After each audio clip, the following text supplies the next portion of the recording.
Hi, I'm Paul Rigby, co-author of the B-Book and the B-Book version 2.0. I'm often asked by customers, how do we exceed our expectations? How do we overachieve our targets?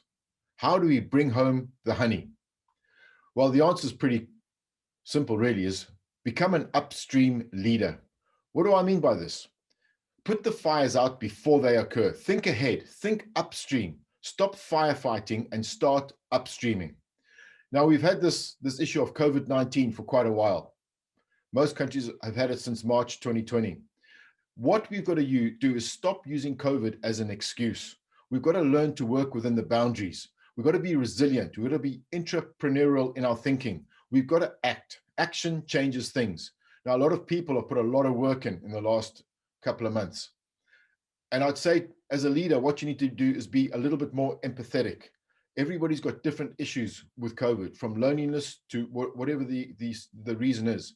And we all handle these things differently. So please be empathetic. That's how you engage people. That's how you get people to go above and beyond. And never forget this. Employees don't leave bad jobs. They leave bad bosses. So the thing that you've got to do is give people space. But that doesn't mean you can tolerate mediocrity. What I'm saying here is be fair, but be firm. There's a fine line, and I get that. But you've got to try and be fair and firm. And that's what makes a great leader. And hold on to your employees. We call it employees with shining eyes. Hold on to them, because these are the outliers that are the performers. So make sure you don't lose those people, because if you lose those, then what are you left with? I don't believe in the work-life balance statement. I like to say everyone has a work-life equation. You know, we are all unique. We all have different issues.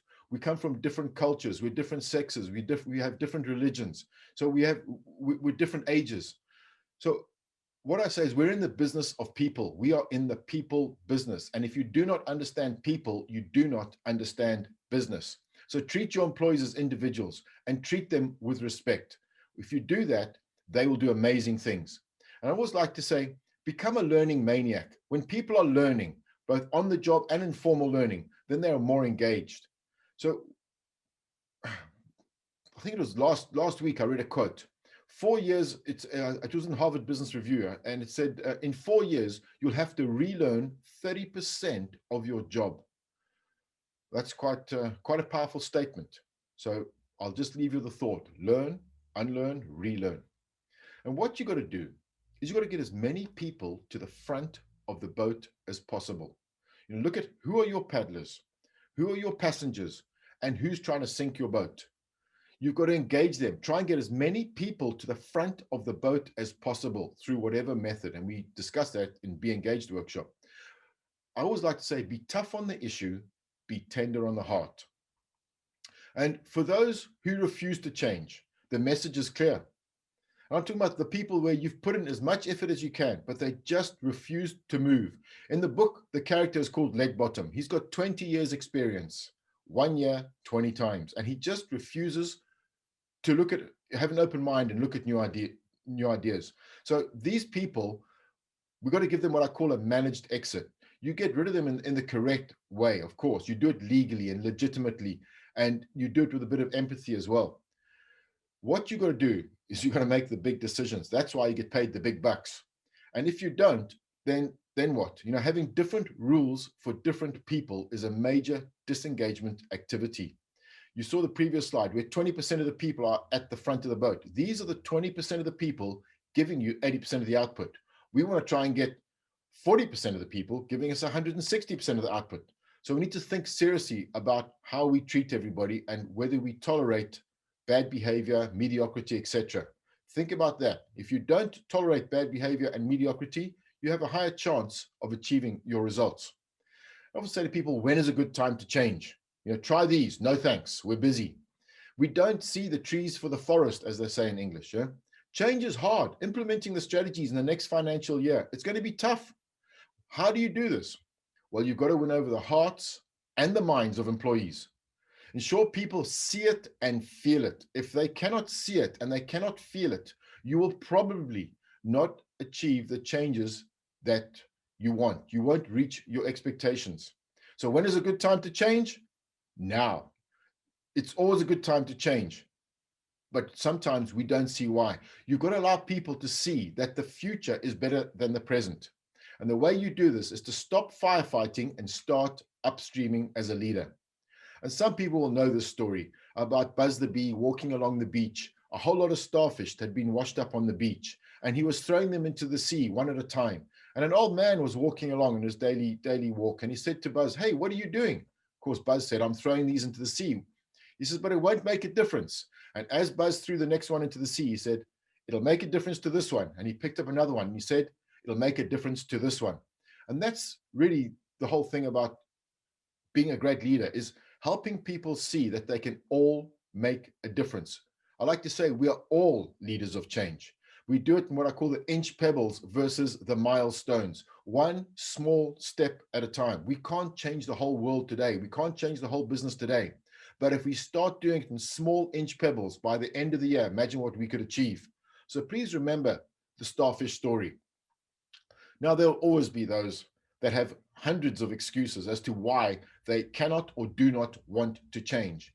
In the B book, we call the character leg bottom. I like to call them neg ferrets. Yeah, the negative people, they just have hundreds and hundreds of excuses. What you got to do to achieve your objective next year is you've got to get as many people on board as possible. I like to say change is a team sport. So too is leadership. You cannot do it alone. You've got to work as a team to achieve it. And if you do that and everybody's clear about their objectives and they buy into the objectives and they can see and feel their objectives, you have a higher chance of achieving your objectives. But it won't be easy. It's like pushing water uphill with a fork. Sometimes it just feels like you're doing this all the time. I get that. It's tough. If change was easy, everybody would be changing, right? And anytime you try something new, it's going to take extra energy.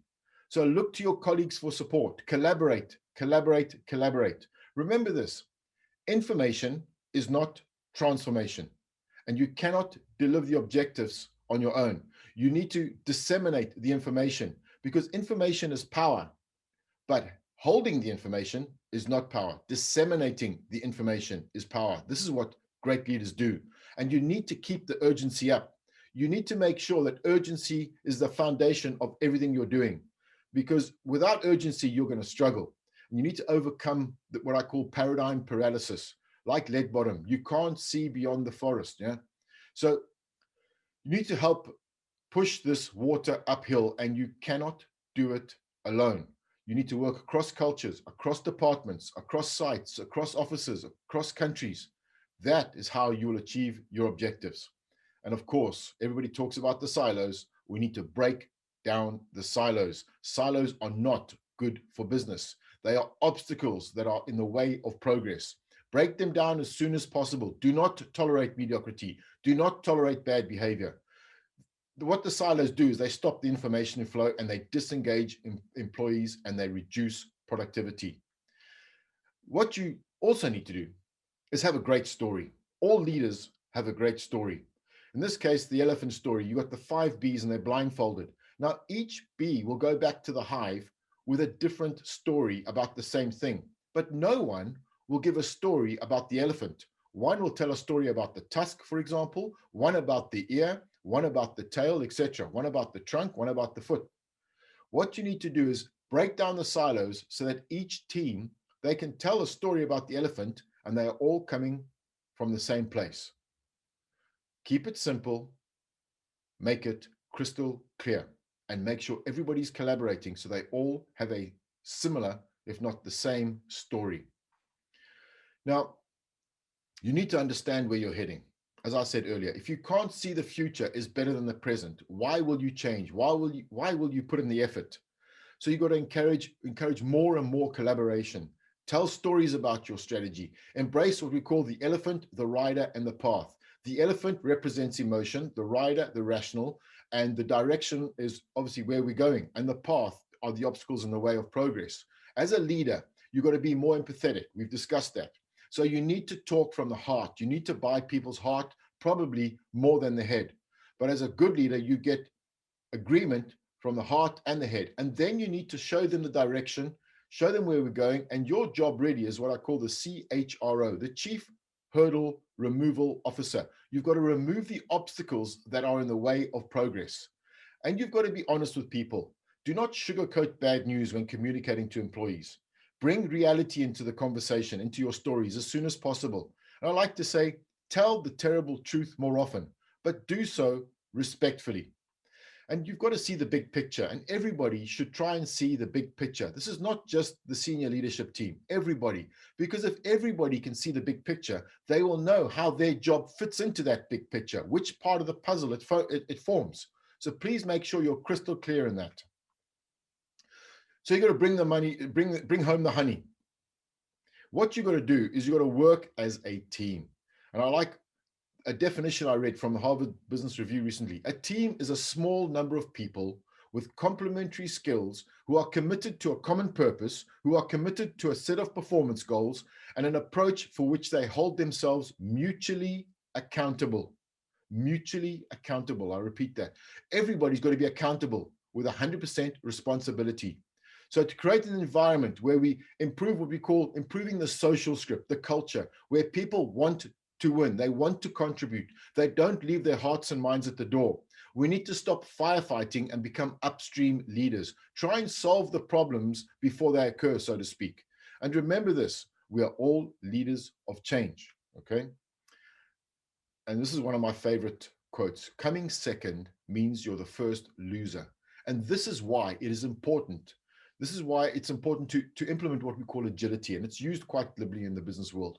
But that's why it's important to have speed and agility. Otherwise, you come second. And if not, what happens? You might get eaten by your opposition. You know, we need to be more agile. Agility is to quickly reconfigure strategy, structure, processes, people, and technology towards adding value. And if anybody says that we're moving fast enough in business, I'd like to know who they are. Because as far as I'm concerned, and you may agree or disagree with me, but no one is moving fast enough. Look at how rapidly things are moving, especially like in the year 2020. Look at how people have changed their business and modified. So how do we get our results? Well, we've got to move at the speed of business. We've got to stop tolerating mediocrity everywhere. We've got to realize that today's best may not meet tomorrow's challenges. We need to keep up the urgency. We've got to act like an upstream leader. We've got to communicate, collaborate. We've got to disentangle the organization, so to speak. We've got to break down the silos. And we've got to encourage our teams to have more people with shining eyes, people who want to be here, who want to make a difference. And if we could do some of those things, I think we'll have a high chance of obtaining our results. But please don't forget to have a bit of fun along the way. Fun is good.